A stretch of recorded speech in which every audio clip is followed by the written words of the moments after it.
তো নিল আপনারা পাশেই তো থাকেন, কোনো রকম অশান্তি ছিল বাড়ির ঘরে? না, কোনো অশান্তিই ছিল না, কোনো অশান্তি ছিল না। আমরা পাশাপাশি থাকি, আমরা পরিবারের মতোই থাকি একসাথে, মানে আমরা একই সাথে থাকি, কিন্তু কোনো অশান্তি ছিল না। ওর হাজবেন্ড ভালো, ওর ননদরা ভালো, ওর জামাই নন্দাই যারা তারা ভালো, ওর ভাগ্নি যারা তারা ভালো, ও নিজেও প্রচণ্ড ভালো। যে ও চলে গেছে বলে যে ওর নামে কিছু বলবো না, ও প্রচণ্ড ভালো মেয়ে, প্রচণ্ড। এটা আমরা মানতে পারছি না যে প্রিয়াঙ্কা কেন এই জিনিসটা করলো। যেটা পুলিশ সূত্রে জানা যাচ্ছে যে একটি সুসাইড নোট নাকি লিখে বরকে পাঠিয়েছে, এটা শুনেছেন? কিন্তু হ্যাঁ, ওটা তো সুসাইড নোট মানে সেরকম তো কিছু নয়, ওটা রিমোটের বলছে যে একটা রিমোট ভেঙে গেছে, কিন্তু রিমোট তো একটা কোনো এক্সকিউজ হতে পারে না, না এটা তো একটা কিছুই না। রিমোট কিছু ঘরের জিনিস ভাঙতেই পারে, কিছু হতেই পারে। এটা নিয়ে ওর হাজব্যান্ড বলছে যে এটা নিয়ে তো ওর সাথে আমার কিছু হয়ও নি। কালকে দুপুরবেলা ওর হাজব্যান্ডের সাথে ফোন করে মানে ওর হাজব্যান্ড ফোন করেছে, খেয়েছো নাকি জিজ্ঞেস করছে, রান্না কেমন হয়েছে, সমস্ত কিছুই। হাজব্যান্ডের সাথে ভালোভাবে কথা। ও আবার ওর হাজব্যান্ড জিজ্ঞেস করছে মানে মেয়ে কী করছে, বলছে মেয়ে ঘুমাচ্ছে, ওর শরীরটা ভালো লাগছে না, ঘুমাচ্ছে। ব্যাস, বলছে ঠিক আছে তাহলে, এখনও ঘুমাচ্ছে যখন 1:30 ওরকম, মানে এরকম টিফিন ঘটনা টাইমে। ঘটানোর পেছনে কি কারণ থাকতে পারে? কোনো কারণই তো আমরাও খুঁজে পাচ্ছি না, কারণ আমরা এরকম কোনোদিন দেখিনি।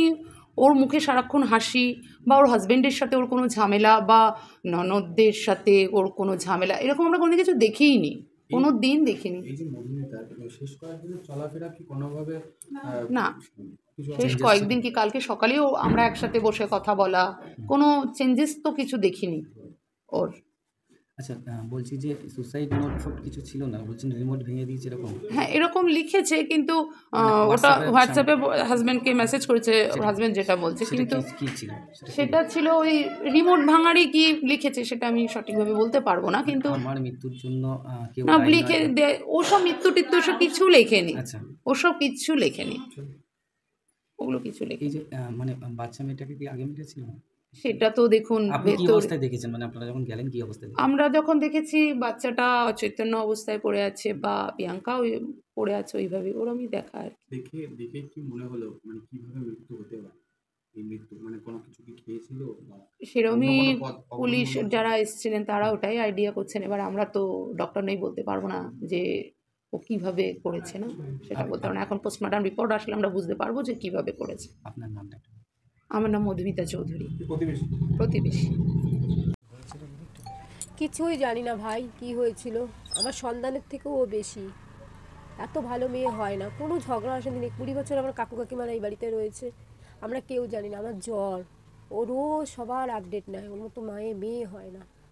আমার বাবা মা কেউ নেই, আমরা 3 ভাই বোন। এটা আমার ভাইয়ের বউ আর বাচ্চা। ও কিসের জন্য কি করেছে বলতে পারবো না ভাই। আমরা খবর পেয়েছি যখন তখন ওকে হসপিটালে নিয়ে চলে গেছে।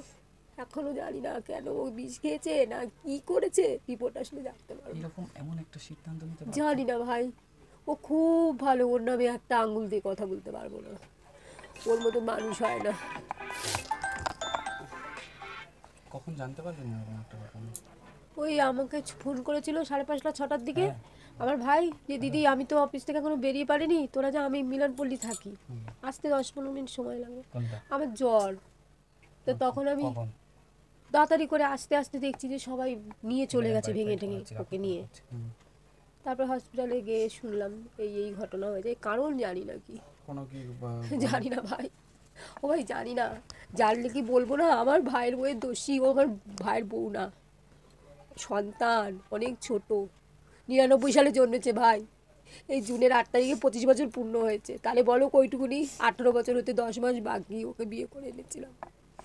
সন্তান ও আমার, আর কি বলবো ভাই বলো। ঝুমা দাস, আমি বড় বোন, আমার ভাইয়ের বড় বোন। আমি অফিসে ছিলাম, আমি অফিসে খবর পাই 5টা নাগাদ। আমি রমলা হসপিটালে আসি, এসে শুনি এই ব্যাপার। কিন্তু পরিবারে কোনো ঝগড়া অশান্তি কিচ্ছু ছিল না। বিকেল 3টে পর্যন্ত সবার সাথে কথাবার্তা বলেছে, হাসি ঠাট্টা আর কি সবই করেছে। ওদের বাড়িতে কোনো ঝগড়া অশান্তি কিচ্ছু নেই। ওর মাথায় যে কি পোকাটা ঢুকলো কেউ বুঝতে পারছে না, কেউ বুঝতে পারছে না। এইসব ফাউ কথা, কোনো সুসাইড নোট ফোট পুলিশও পায়নি, আমরাও পাইনি। এসব বাজে কথা লটানো হয়েছে। কি দেখলেন দরজা খুলে, কে জানালো প্রথম? ওনার বাড়ির ভাড়া যে ছিলেন ওনারাই বললো, আমরা তো ছিলাম না, আমরা হসপিটালে গিয়ে শুনতে পাই। কি জানালো বাড়ির ভাড়া? বাড়ির লোক দেখেছে তালা ভাঙা, তালা খুললো, ডাকাডাকি করছে, লাইট জ্বালানো, ডাকাডাকিতে যখন ছাড়া দেয়নি তালা খুলে দেখলো ভেতরে শুয়ে রয়েছে বাচ্চাটা, মাটা অবস্থা। বাচ্চাটার পাশে তো এই এলাকায় এরকম অবস্থা, এরকম একটা পরিস্থিতি। ওই যে বললাম না, বলা যাচ্ছে না ওর মাথায় কি পোকাটা ঢুকলো। পারিবারিক কি কোনো না, কোনো অশান্তি নেই, কোনো অশান্তি নেই, আমাদের এলাকায় কোনো অশান্তি নেই। এই মানে কখন দেখলেন এরকম ঘটনা? আমি খবর পাই 5টা নাগাদ, আমি তখন কোম্পানিতে ছিলাম। আমি খবর পেয়ে সঙ্গে সঙ্গে আসি হসপিটাল। গতকাল বাড়ি থেকে বেরোনোর সময় কোনো ঝামেলা অশান্তি? না, কোনো অশান্তি নেই। ও সকালবেলা রান্নাবান্না করে দিয়েছে, ওর হাজবেন্ডকে খাবার টাবার নিয়ে চলে কোথায় গেছে। ছিল? কাজে ছিল, কাজে ছিল। কি করে আসবেন? ও একটা কোম্পানিতে কাজ করে। আপনার নাম? আমার নাম মনা দাস। যারা মৃত্যু তাদের সঙ্গে আপনার সম্পর্ক? ও আমার ছোট ভাইয়ের মতন, পাড়ার ছেলে, ছোট ভাইয়ের মতো। ওদের জন্ম আপনি হতে স্থানীয় বাসিন্দা? আমি স্থানীয়বাসী। ঠিক আছে। আজকে 8টার সময় শুনেছি, আমরা কিছুই জানি না এই বিষয়ে। শুনলেন? মারা গেছে এইটুকুনি জানি, এর বেশি কিছু বলতে পারবো না। কিন্তু ওরা ফ্যামিলি খুব ভালো, আমরা ছোট থেকে বড় হয়েছে তো এইটুকুনি বলতে পারবো। আমরা মানে সত্যি ভালো ফ্যামিলি, কি করে কি হয়েছে জানি না। এই যে নমিতা এবং সুমনের সম্পর্ক, আপনারা তো পাড়ারই, কেমন ছিল? ভালো, খুব ভালো। কি কারণে এই মৃত্যু কিছু বুঝতে পারছেন? সেটা বলতে পারবো না দাদা, আমরা প্রতিবেশী, তারপরে ছোট থেকে বড় হয়েছে ঠিকই, কিন্তু ওদের মধ্যে কোনোদিন আমরা এসব কোনো ঘটনা দেখিনি, কি কারণে কি হয়েছে। ঘটনা ঘটেছে তখন স্বামী ছিল? স্বামী না না না না, ও কাজে ছিল। কাজে ছিল? হ্যাঁ, এলাকায় কিছু অশান্তি বশান্তি? না না না, কোনোদিন আমরা দেখিনি, বলছি তো কোনোদিন আমরা দেখিনি ওদের মধ্যে কোনো ঝগড়া অশান্তি, কোনোদিন আমরা দেখিনি। সত্যি ভালো ফ্যামিলি, কিন্তু এরকম একটা ঘটনা ঘটবে কি করে ঘটেছে আমরা কিছুই জানি না, সত্যি জানি না। আপনার নাম? আপনার নাম? আমার নাম